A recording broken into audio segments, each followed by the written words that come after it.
I personally believe we are not, far from a time when you would have a single person unicorn that, single person companies being able to scale up to 100 million in revenues. Tools like Bubble, like Canva have really brought down the barriers for entry. If you're not tapping into these, you are leaving a lot of value on the table. Welcome to the New Build podcast, presented by Bubble, where every other week we explore how the playbook for entrepreneurship is changing thanks to evolutions in AI, software, and culture.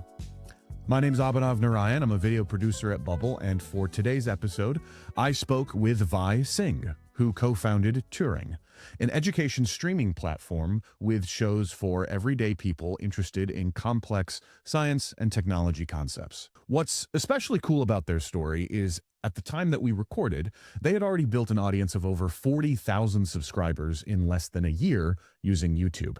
Now, less than a month later, they are nearing 55,000.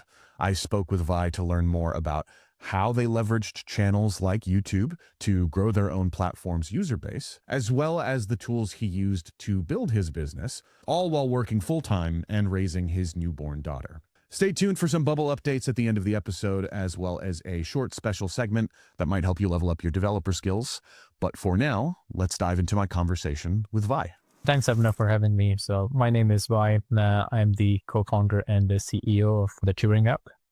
Turing is a science and entertainment app. We produce the audio shows which are bite-sized, easy to digest, and touch upon a huge spectrum of topics, everything from fundamental sciences to technology. We talked a little bit before we started recording about what the premise of this show is. People like you are at the heart of this transformation in entrepreneurship. And I think one question that I'm always curious about when speaking to someone in your shoes, was it always your plan to do something like this, to do something on your own, or was any part of this a surprise? I had always been fascinated by the idea of starting something of my own, but I didn't have an idea of when would be the right time. So I did wait, I feel, a bit too long to get into it. I worked in a corporate role for about 12 years before I took a plunge into entrepreneurship, but I'm glad that I did not. You are still doing this on the side, is that correct? That is correct, yes. Can you talk a little bit more about what it's been like overall to dive into entrepreneurship while also maintaining your career and everything? So as someone who talks to a lot of entrepreneurs, I think it may not be entirely surprising to you that entrepreneurship is scary. There's so much that you're putting on stake. This was the reason I hesitated for a while to start, but the initial vision was to build something that I can be proud of. And I felt what I did in my previous roles was developing the skill set to be able to take that plunge. The catalyst for me to finally make that jump was, in fact, the birth of my daughter, because that was a time that triggered the evaluation of priorities for me. I felt that the priorities are going to keep multiplying. It was going to be now or never, I felt, and that's when I decided to take the plunge. So when you take the plunge, you know that you want to build something that you're proud of. At what point did it become a science education platform? Yeah, it was born out of pure interest. When I went on that parental leave, I was taking a lot of long walks with my daughter. And at that time, as a person who loves to learn, I was listening to just a lot of science-related podcasts and such. And that's when I felt the gap that what I was looking for was simply not there. It was either too advanced for someone at my knowledge base, or it was something which was overly dumbed down, and then it lost kind of the fascination that learning about the frontier edges of science brings you.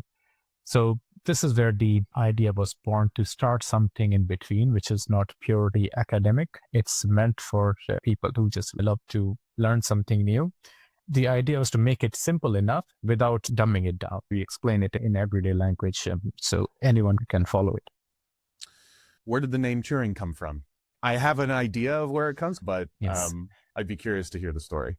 So it is indeed a tribute to the famous scientist Alan Turing. As someone who studied computer science, he kind of became an inspiration quite early on. He's the man who invented the computer, right? Exactly. So he's the inventor of theoretical aspects of computer science. He created the concept of Turing machine. He made several breakthroughs during the World War II, which made a pivotal role in the war. But at the same time, he's also one of the most underappreciated scientists. He did not get the credit that he should have deserved during the time when he was alive. So this is essentially just a note to him. What's your background? Did you ever look into making science a career before this, or has it always just kind of been a hobby and interest on the side?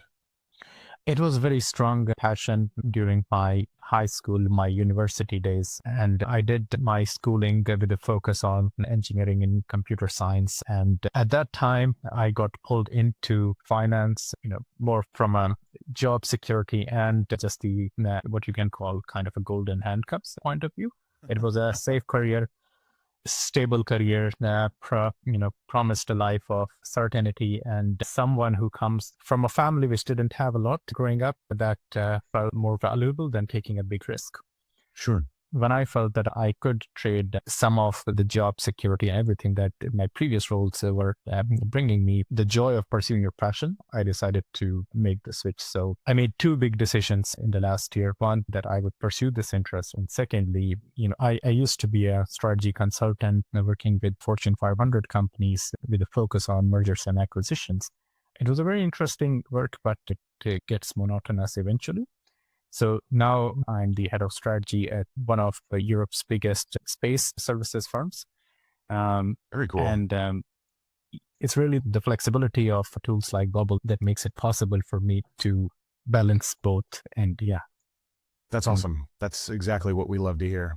When you decide to take this plunge, I'm curious, at what point does YouTube enter the equation? Because one of the reasons that we first heard about you is you've been posting videos on YouTube for almost a year now, or a little over a year. A little less than a year. And a little less than a year. And in that time, you have accrued, I think, over 45,000 subscribers. And my understanding is that you're also, talking about your app and the business. And so they're interconnected. Did starting a YouTube channel come first, or did the overall business vision come first and then YouTube kind of became a tool to help build that? Yeah. So it was the vision that came first. When I was starting up, one of the first things I did was have conversations with people who have done this before me. And one of the great advice I got is that you need to identify what's the core that you're selling and don't focus on distribution at that time. And for me, that core was the science entertainment content that we produce. For us, if the core content is great, it would fly on any platform. And YouTube was a platform where it's very easy to test content and get that initial feedback. While we used Bubble to develop our native mobile app, at the same time, we realized that getting that app in hands of people takes time. But YouTube is very quick and it generates instant feedback. So in parallel to exploring other distribution channels, and we launched on YouTube, and that was one which grew very quick, very fast, which gave us a lot of confidence that what we are trying to produce, there is a demand and there is an appetite for it. You mentioned that you have a background in computer science, finance, strategy. Had you ever made video content before? What was it like? Never. So what was it like making and launching those first few videos?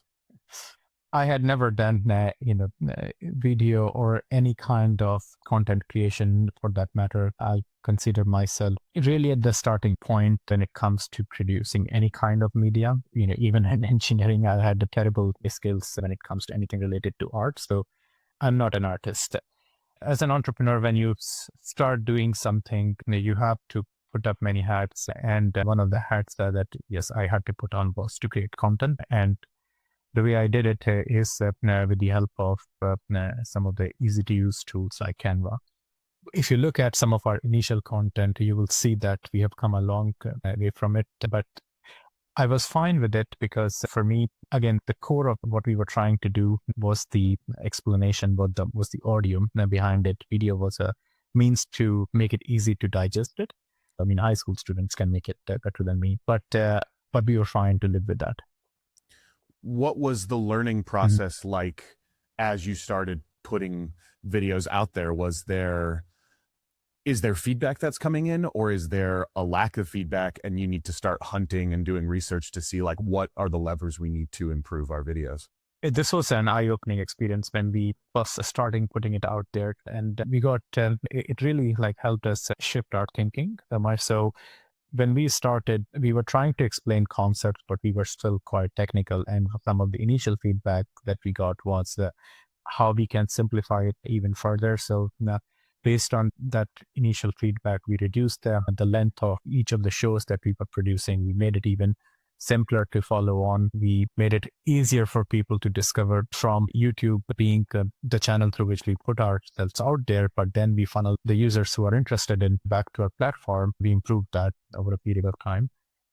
So it was a great decision to, in my mind, and I would recommend that to anyone that is trying to build a business out there, is to put it in hands of real users and just listen. What are they telling you? Were you putting out a video a week, 3 videos at a time? What was kind of the initial cadence? Because I'm also just trying to think, if you're new to video creation, but you want to get it out in front of users, I wonder what the math is on that balance between let's put as much time and effort as possible into getting one video out there or multiple videos out there, because the more videos that you put out there, the more that you'll learn, but that's also more time that's being taken away from, consolidating that feedback, working on the app that you are doing simultaneously. What are the numbers that you're looking at there? We started with putting out one video per week. And the reason is we could have done more, but that the quality of what you're producing suffers. And secondly, you also need to give YouTube time to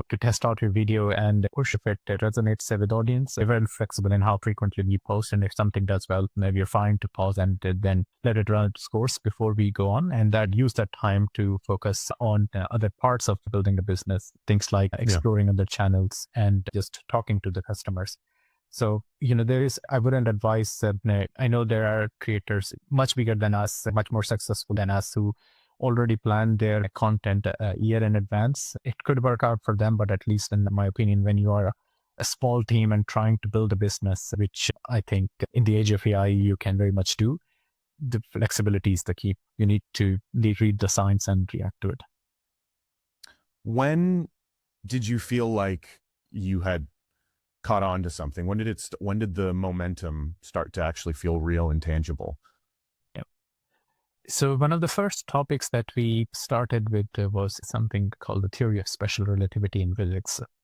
It's one of the foundational theories in advanced physics that I always wanted to learn, but you need to complete at least an undergraduate physics course to be able to even start to get a sense of it. So we made a show which had around 7 episodes in which we broke down the whole theory of relativity in simple everyday language, and we put it out there on YouTube. This was the first course that started to generate traction for us. We got a lot of positive feedback, but also a lot of constructive criticism around it. What users felt could be done to still improve it. Just like in the YouTube comments? Just in the YouTube comments. We had some reach outs, but majority of it was on the YouTube comments. We put on another show, which was, everybody was talking about LLMs and AI, and we produced a show on how these LLMs really work. So we got into mathematics of AI and LLMs. And that was the first video that truly, I would say, went viral. And we started to get more traction from there. How big is the Turing team? Is it you and a couple of contract freelancers? Is there a co-founder? Like, has the team, how has the team expanded? So we are a team of 7. It's me and my co-founder. The 2 of us are the only people who are doing this, I wouldn't say full-time, but close to full-time. Sure. And then we have a team of 5 freelancers who help us from primarily on the audio creation side and the video creation side. 1 person on marketing. Got it. One of the reasons that I asked is I wanted to start talking a little bit about your app that you're building as you're launching this platform and building an audience on YouTube. And I'm also curious what the build process was like and how much of that was you, or were there coaches or any agencies or freelancers that you tapped into for that, or if the build was entirely in-house? I was looking for a platform which made it easy for me to get started. One of my friends recommended Bubble. They had built a prototype of their own for an AR, VR audio, augmented reality platform that they were building for sports stadiums. And so that's how I first got introduced to Bubble. I wanted to build the app myself.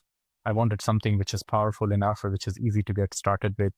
It took me around 4 weeks, I would say, to get to a starting point. I first built a web app to test out and made it mobile compatible. This was around the time when Bubble also launched its native mobile editor. And so in the middle of last year, I used summer vacations as a time to make that switch where we launched, where we got ready with our native mobile app, where we chose intentionally to not wrap our web app into native environments for performance purposes. And we are being now mobile first company. Over a period of time, we have ruthlessly prioritized on what are the content that we want to bring in. We shortened the content, but we also made the discovery easier. We covered a broader range of topics, and that's then set into how I designed the app. At what point do you and your co-founder decide that the app is maybe not ready? I don't know if that's the right term at all for any entrepreneurship journey, but at what point do you decide that it's time to get the app out there and start getting real users on it? Yeah, I don't think the app is anywhere close to being finished. I don't think we have mastered the art of producing this content either. It's a very much a journey in progress. It has come to a point where, we are not frustrating the users, I would say. Sure. When it was good enough that it's not frustrating to use, and I put it out there, and that's a good benchmark. Yeah. Yeah. My experience in talking with so many founders such as yourself is you will discover things about your app that you didn't even know were there when real users start, getting their hands on it. So I'm just curious what that process has been like. So many instances. So one of the things we did was, once the Nobel Prizes in 2025 were announced, we really put our shows out there, which explained what was the discovery that won this prize and who are the people. So that is when the speed is of essence. We relied on AI text to speech to get it out there. But what we think is our hero product, our the most important shows, that we very much relied on humans, speakers, to give voice to it, so that you capture the full complexity and ups and downs of the topic. It also, if I think about it, it also surprised me, one, how sometimes if people don't, like a product, users can be ruthless about it. But at the same time, if you find someone who truly believes in your mission, then they would go to great lengths to support you. I have had both. I have had listeners who have supported us from the start, being one of the first subscribers to our platform, giving us feedback, taking time to talk to us and understand. But at the same time, also being, very direct and ruthless about it. So when you are going into starting something, you need to just make peace with it, that some people are going to, absolutely love your products, but others are going to hate it as well. And you need to know which feedback to take, internalize, versus when it's better to, ignore and basically move past it. Does that fundamentally come down to just having like a really strong vision that you can gut check against, or is there like data or trusted sources? How do you navigate that? I would say a couple of things. So, we get negative comments all the time. There's, tons of criticism that comes your way. And what I would do to filter it out is, one, I would say, is it a constructive criticism, or is it simply, Trolling? Trolling, exactly. It's impossible to act on each and every feedback as well. And, for example, one of the choices we made for our content was to introduce a background music to make it soothing and easy to listen to break monotony. Otherwise, they're talking about facts after facts that for 15-20 minutes becomes tedious to listen to. But there are listeners there who complain, who don't like it all the time. And we, ask ourselves, is this music supporting the core narrative, or is it becoming distracting? So you have to make that choice. I come from a background where perfection was very valued at. When you're working with large corporate, with Fortune 500 companies, there is no margin of error, and everything that you do has to be 100% ready to go out there. As a strategy consultant, I would, before I present anything to clients, I had to be 200% sure. But that cannot work in entrepreneurship. You have to be okay with putting out a product where there are errors, where there are issues, and then you have to make a decision on what can you, which ones do you absolutely fix and which you can live with. Just to reiterate, as we tie this into a bow, the premise of the show is that there's a new playbook out there for entrepreneurship. The common thread that I always hear is get it out there as soon as possible so that you can get real feedback from real users. And your strategy to do that was by building an audience, at least at first, on YouTube. Yes. So if there's somebody else out there who is listening to this and they want to build an audience for their business, for their platform, what would be your playbook for them for building an audience, let's say via YouTube, but in general as well? When you start to seek out experiences from people who have done this before, a lot of what gets amplified are experiences where people did it really quickly, really well. And those exceptions are out there, but don't think that is the norm. I mean, for us, it took almost 15 to 20 videos before we finally found one, which we think helped us scale up, and YouTube started to promote our content.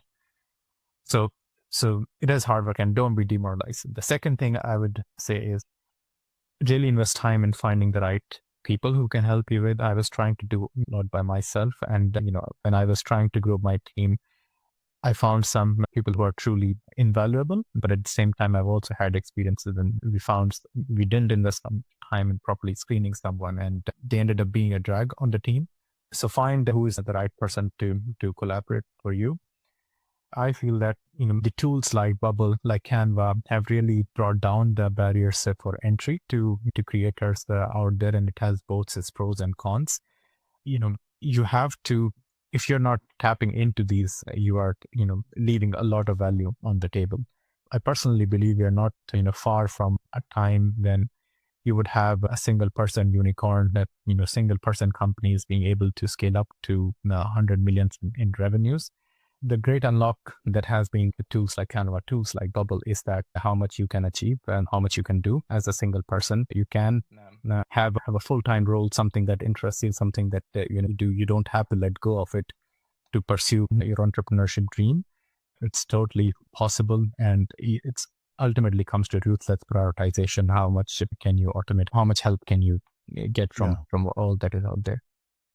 I'm able to do both of these things together because when I'm working on Turing, when I'm creating these shows, it just gives me so much energy that I think if I was doing something else, it may not have been the case. When I'm doing something that I'm passionate about, it just gives so much energy. Even if it is a topic that we don't end up putting out there, I felt like I am learning so much, and it's something that just makes me happy. To anyone, who wants to start something, please pick a topic that you are passionate about. As long as you're getting energy out of it, as long as you enjoy doing it, if you can, like spend a whole weekend just working on that thing, and at the end of it, you come out being happy and proud of yourself, then that's the right area to focus on.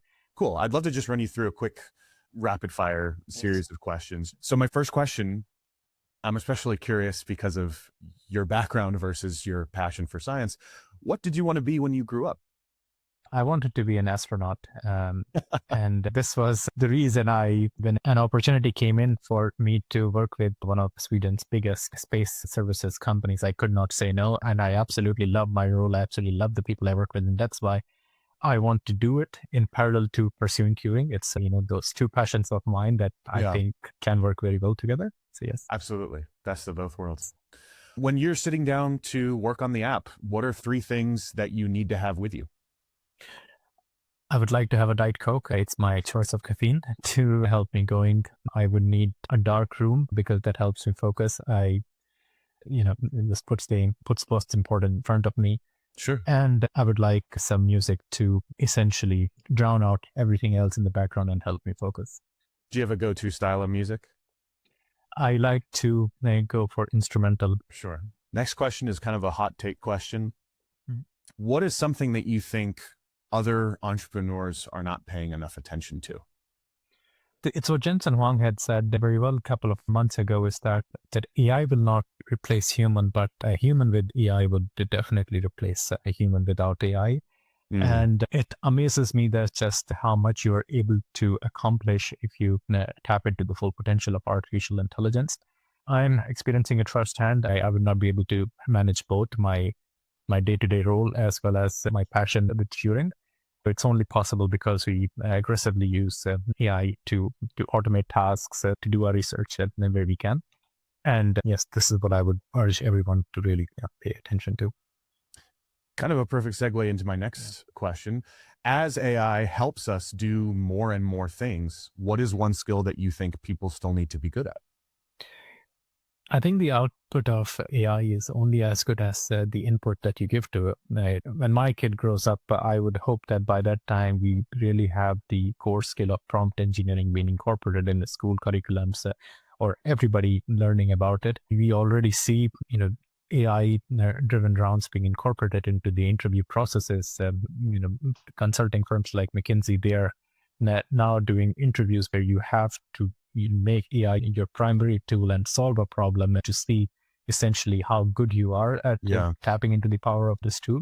I think the ability to think, ask right questions, and give the right directions to these tools is absolutely the skill that you need to do. Last question. What is the most memorable feedback that you've ever received in your career? And it could be as part of, building Turing or, anytime before that. Yeah. So the story here, there's a bit of background to it. Please. So I once worked with a manager who used to be a former U.S. military army major who served in Afghanistan. And he used to be really calm about every meeting, every task that he would go into when a lot of us would start to stress out.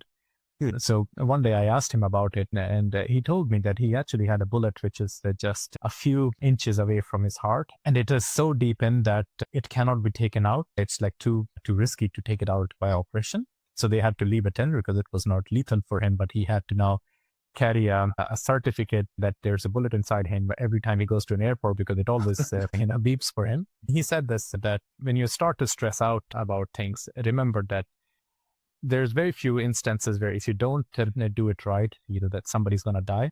If you don't do it, if you fail tomorrow, it will be okay. Nobody's going to die. Sometimes it's okay to fail. That is something that I try to live by. I wouldn't say that it's so perfect for me. I do stress out all the time myself, but I think those words were very wise. Yeah, no, that really resonates, and it's super valuable perspective, but it's hard to hold on to that unless, I guess, you're someone like him who has been through that situation where if it goes wrong, yes, it is a matter of life and death. So exactly. Yeah, wow. Yeah. I guess as someone who had literally been in line of fire, that it's easy, it's possible for him to see that, but not being in the situation, it's hard to implement in your life. A very, very valuable reminder. Well, I think that actually covers everything that I wanted to make sure we got to in our conversation. To kind of close this up, is there any links or social handles that you want us to, that you would like to plug for our audience? We'll also, of course, be able to put any links to you and your work and the Turing app in our show notes as well. But anything that you want to plug? I would very much like, to put the word out there about the Turing app. It's a free app that anybody can get started with, and we have hundreds of hours of entertaining science content from a huge variety of topics, including, from on one hand, the core nuanced advanced concepts like the theory of relativity, genomics, LLMs, technology, and such. But then we also make entertaining content on breakthroughs, new developments, and such. So please go check out either our web app at www.theturingapp.com or our mobile apps on iOS and Android platforms, and we would love to hear your feedback. Perfect. We'll put the links in the show notes. Is there a particular lesson or a video that you particularly love that you'd want to drive people's attention to? If I have to pick one, my personal favorite is the theory of relativity that I touched upon, and there are two aspects of it. So Einstein gave one a theory of special relativity and a general relativity. And before I had this opportunity, I never recognized the genius of the man. But once I had the chance to understand what he said, it really puts you in perspective why Times Magazine named him the person of the century. And yes, why he was perhaps the greatest mind that ever lived to be able to conceptualize things like this. So please, yes, check it out. Check that out. Awesome. Yeah, we'll take a look. Cool. Well, Vi, thank you so much. Really appreciate your time. This has been great. Thanks, Abhinav, for having me. Thank you. Huge thanks to Vi for coming on today. If you want to learn more about and from the Turing App, visit theturingapp.com or download their mobile app on Apple or Android today. Few quick announcements. First, if you are a founder like Vi and the team at Turing looking to launch a business via your mobile app, you can now accept subscription payments within your native mobile app. You can set that up directly from the Bubble editor without needing to use any third-party services or dig through any App Store documentation. Check out the Bubble manual for some educational resources on how to implement that so you can start making a profit with what you built. Announcement number 2, if you are looking for a fast way to get started building on Bubble, our team just released a new fully interactive Quick Start course on the Bubble Academy, which will help you get oriented with the Bubble platform, leverage Bubble's full suite of capabilities when switching between AI and visual editing. Check it out on the Academy. Last, if you have followed Bubble over the last few years, you'll know that we are always excited to spotlight cool people building cool things on Bubble and shipping them out to the world. This podcast is just one effort among many that we're using to accelerate that even further. So if you are launching a business on Bubble or are planning to launch one in the near future, please consider applying to be part of our Launch Lab, where our marketing team becomes your marketing team. I'll also just add that we can only accept a limited number of applicants at a time, but just because your application is not accepted immediately does not mean you can never be considered in the future. So please check out that link to our application process in the show notes. That almost wraps it up for today's episode of The New Build. Don't forget to follow us wherever you get your podcasts. If you liked what you heard, please let us know in the comments, and please consider leaving us a review. Reviews really help others to find the show. At the end of every episode, we do a quick segment called Bubble Tip of the Week. Today's tip comes from Andrew Vernon, lead Bubble developer at Bubble. Andrew also runs a full business on the side that he built on Bubble called Shoot Assist, which is a scheduling and project management tool for photographers. When writing expressions in Bubble, there's an operator called formatted as text that essentially lets you distinguish text between a true-false state. So let's say that you have a place in your app that is dynamically showing durations of time. One entry might be 3 hours, one entry might show 4 hours, one entry might show 1 hour.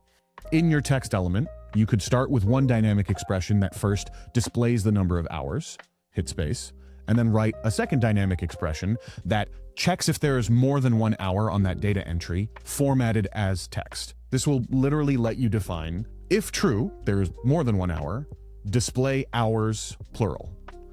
If false, meaning there is not more than 1 hour, just write hour, singular.